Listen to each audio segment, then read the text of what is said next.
مش عارف ليه بيتهيألي ان كل الرجاله بيفكروا في الحكايه دي وهم لسه صغيرين. خش في شغلك، خش بلاش هيافه. لا ده بعدك. مش هتقدر تمسكني. لا زيه بالظبط. ومطلع لسانه كمان ويشوفهم على طبيعتهم كده يعني. بيودي صور. امال لو كانت حقيقه كنت عملت ايه الحكايه؟ ما كانش ناقصنا غير وجودك والله يا مرسي.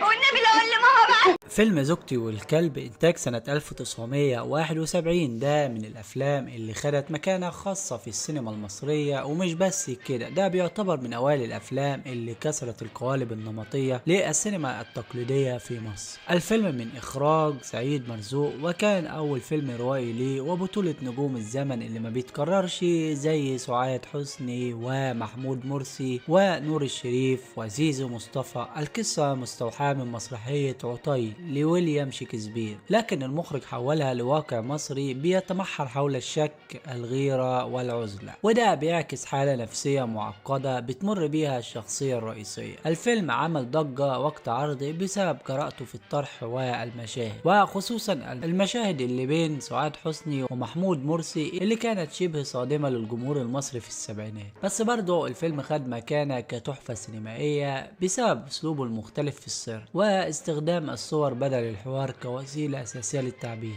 الفيلم بيحكي قصة الرئيس مرسي، محمود مرسي، رجل متزوج حديثا من سعاد حسني، وبيقضي معظم وقته في الفنار اللي هي المنارة البعيد عن الحضارة مع زملائه العزاب اللي بيعانوا من الوحدة والحرمان العاطفي. مرسي بيفتكر أيامه اللي فاتت وهو بيخون أصدقائه مع ستاته، وده بيخلي عنده عقدة ذنب وخوف إن زوجته هتخونه مع نور الشاب الصغير اللي بيشتغل معاه. السيناريو بيستخدم الفلاش باك بشكل مكثف عشان يوضح الصراع النفسي لمرسي، وبيخلط بين الواقع والخيال بطريقة بتوصل إحساس الهوس اللي بيعيش فيه. الفيلم مش بيتكرر كتير، لكن الصورة واللقطات القريبة من الممثلين، خصوصا تعابير وجه محمود مرسي، بتبقى أبلغ من أي كلام. الفيلم بيحكي عن البحر ان دايما بيكون رمز للغموض والخطورة، وفي الفيلم البحر بيظهر وهو هائج، وده بيوازي حالة مرسي النفسية المضطرب. والفنار في الفيلم اللي هي المنارة مكان العزلة اللي بيعيش فيه الرجالة، وبيبقى فيه صراع بين الضوء الوعي والظلمة الشكوك اللي بتحيط بمرسي. والكلب ابرز الرموز في الفيلم. الكلب ده بيمثل الوفاء من ناحية، لكن برضه بيعكس الغرائز الحيوانية اللي عند البشر. نور بيحلم انه مع الستات اللي في الصور، والكلب بيقف قدامه وعايز الاكل، وكان بيقول انت عايز ايه، نفس الرغبات بس بشكل مختلف.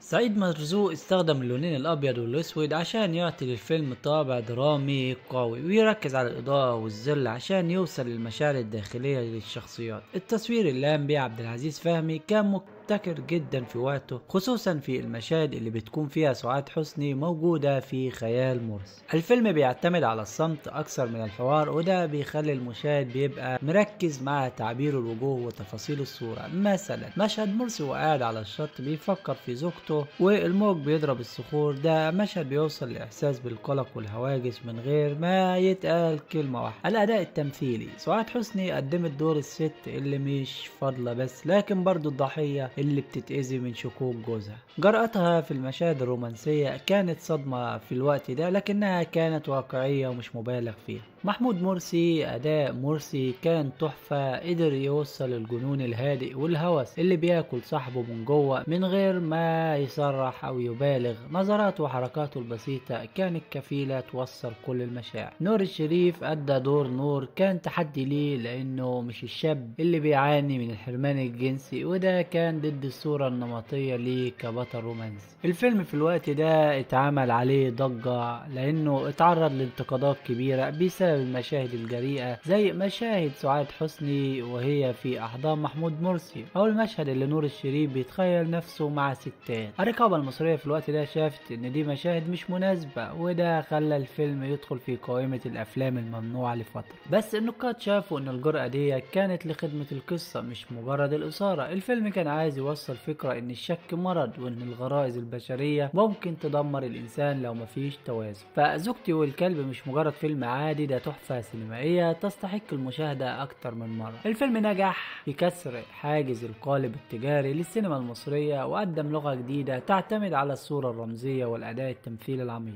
حتى النهاردة الفيلم بيتدرس في معاد السينما. الفيلم ده مش بس بيحكي قصة، ده بيصور الجنون اللي جوه الإنسان والشكوك اللي ممكن تقتله من جوه. تعالوا نشوف قصة الفيلم، بس قبل ما نشوف قصة الفيلم ما تنساش يا صديقي تعمل لايك وتشترك في القناة.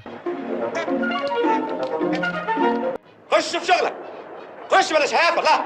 بيبدأ الفيلم عن ان مرسي وسعاد لسه عرسان جداد قاعدين يتكلموا مع بعض، ومرسي زعلان جدا عشان هيسافر ويرجع شغله، هيسيب سعاد اللي لسه عروسه جديده لوحدها. مرسي قلقان عليها، بيقول ان مراته مش هتعرف تعيش من غيره عشان لسه ما اتعودتش تعيش لوحدها. بعدين مرسي يسافر عبر البحر باللانش، ونور وزميله والكلب مستنيينه على الشط. لما يوصل الكل بيرحب بيه، عباس ونور وحافظ والكلب كمان فرحانين برجوعه. الكل بيرحب بمرسي ويجيبوله هدايا الزواج، ومرسي يرد الترحيب ويطلع لهم اكل مراته سعاد عملته بايدها. نشوف نور اللي مهووس بصور الستات، وبعدين يخرجوا يقعدوا على الشاطئ. نور يطلب من مرسي يحكي له رايه في الزواج، بس مرسي غرقان في شوق مراته الحلوه سعاد وبيفتكر ايام شهر العسل الجميل. بعدين يدخل الفنار بتاعه معاه صوره لسعاد، وفجاه نور يدخل عليه يلاقي بيخبي الصوره في الشنطه بسرعة.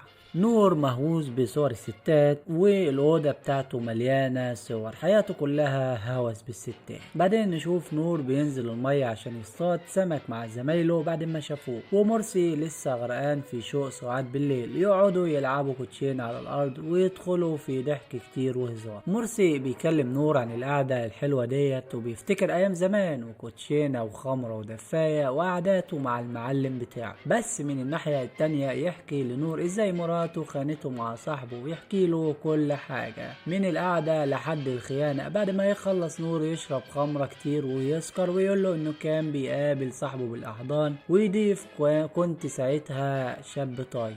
نور قاعد مع الكلب على الشاطئ، فجأة مجلة بتطير في المية ويتهيأله ان فيها ستات، والهوس يجيله وينزل يعوم.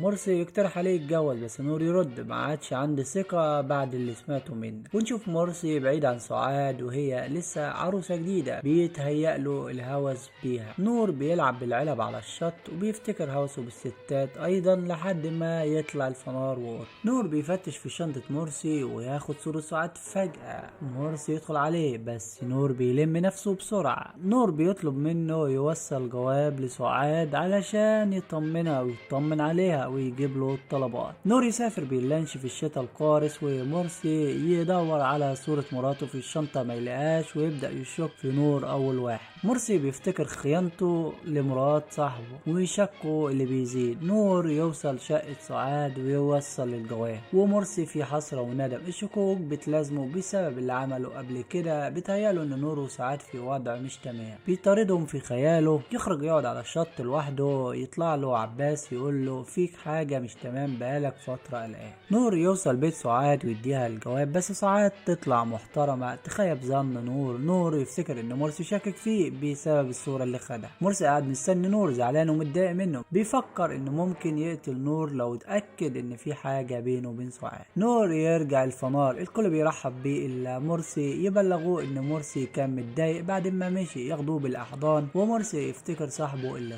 مرسي يطلع الفنار يحكي لنور ان سعاد ست جميلة ومحترمة، وانها بعت الجواب تقول له انه وحشها وتتمنى يرجع بسرعة وما يسافرش تاني. حبه ليها يزيد وثقته فيها ترجع، بس الشكوك لسه بتلحقه، خصوصا لما شاف نور فرحان. دماغه تشت من التفكير، والفيلم يخلص على كده.